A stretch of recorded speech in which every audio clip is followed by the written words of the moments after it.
Situasi pandemi COVID-19 mengharuskan sekolah-sekolah serta perguruan tinggi untuk melakukan belajar secara daring atau yang dikenal dengan pembelajaran jarak jauh atau PJJ. Kondisi PJJ selama pandemi menyebabkan mahasiswa merasakan kesepian dan juga merasa kekurangan dukungan secara sosial, sehingga mahasiswa berkemungkinan besar mengalami burnout atau lelah dan jenuh karena mendapatkan tuntutan emosional serta stres belajar yang terlalu sering dan tidak dapat diatasi lagi. Penelitian yang dilakukan di New York menunjukkan bahwa 71% partisipan merupakan mahasiswa mengalami burnout, dan mahasiswa yang terkena burnout ini juga mengalami sleep deprivation. Penelitian lain yang dilakukan di Cina menunjukkan bahwa 86,6% mahasiswa mengalami academic burnout. Di Indonesia sendiri, penelitian yang dilakukan pada mahasiswa nurse mengenai burnout selama pandemi menunjukkan bahwa terdapat 34 mahasiswa atau sebesar 43% memiliki burnout rendah, 41 mahasiswa atau 51,9% memiliki burnout sedang, dan 4 responden atau 5,1% memiliki burnout yang tinggi. Selama PJJ, mahasiswa cenderung mengalami kekurangan dukungan sosial, merasa terisolasi, serta kurang bisa mengatur waktu dan prioritas karena tuntutan untuk mengerjakan banyak hal sekaligus dalam waktu yang sedikit. Ketiganya menjadi pemicu pada burnout.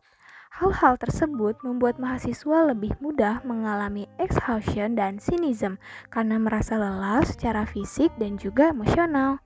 Secara kesehatan, keadaan ini dijelaskan oleh Maslach pada 2001.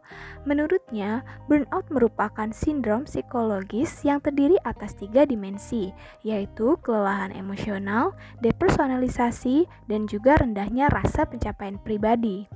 Burnout adalah suatu bentuk ketegangan atau tekanan psikis yang berhubungan dengan stres yang dialami seseorang dari hari ke hari, ditandai dengan kelelahan fisik, mental, dan juga emosional. Kelelahan emosional sendiri dianggap cukup berbahaya karena dapat menumpuk.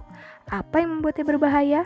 Bahaya timbul karena penumpukan ini dapat terus terpendam sampai pada satu titik dan akan menjadi jenuh dan meledak seperti bom waktu. Hal ini dapat berpengaruh ke aspek lain, seperti kelelahan secara umum dapat menyebabkan sinisme dan depersonalisasi yang akan mendorong terjadinya penurunan rasa pencapaian atau performa. Siklus ini dapat terus berulang.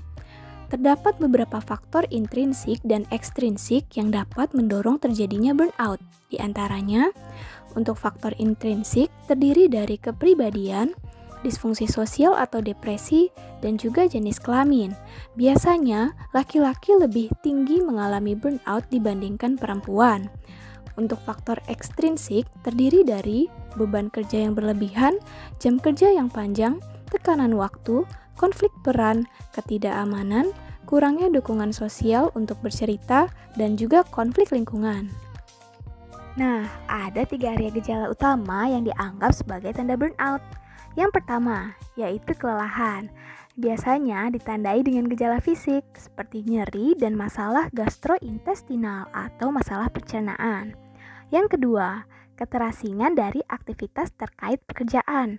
Biasanya, orang yang mengalami burnout akan merasa pekerjaan mereka membuat stres dan frustasi. Hal ini mendorong mereka berlaku sinis dan mulai menjauh secara emosional. Yang ketiga, penurunan kinerja.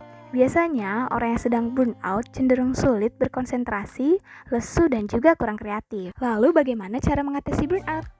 Terdapat beberapa tips and trick untuk mengatasinya. Yang pertama, olahraga selama 15-20 menit secara rutin. Yang kedua, beristirahat sejenak dari pekerjaan. Yang ketiga, pengurangan jam belajar karena jam belajar tiap orang tentunya berbeda. Yang keempat, mengambil jeda-jeda kecil dalam bekerja. Yang kelima, memiliki orang lain sebagai support system. Yang keenam, memberi waktu untuk kegiatan yang menyenangkan dalam bentuk self-reward. Yang ketujuh, makan yang cukup. Yang kedelapan, minimalkan distraksi dengan mengatur screen time. Yang kesembilan, tidur cukup dan tidak bergadang. 10. Belajar bersama teman. Ke-11, mencari tempat yang nyaman untuk belajar. Dan yang ke-12, serta menyadari bahwa merasa burnout adalah sesuatu yang normal. Burnout adalah hal yang wajar. Jangan ragu untuk mencari bantuan profesional ketika merasakan gejala-gejala yang telah dipaparkan. Stay safe and stay healthy.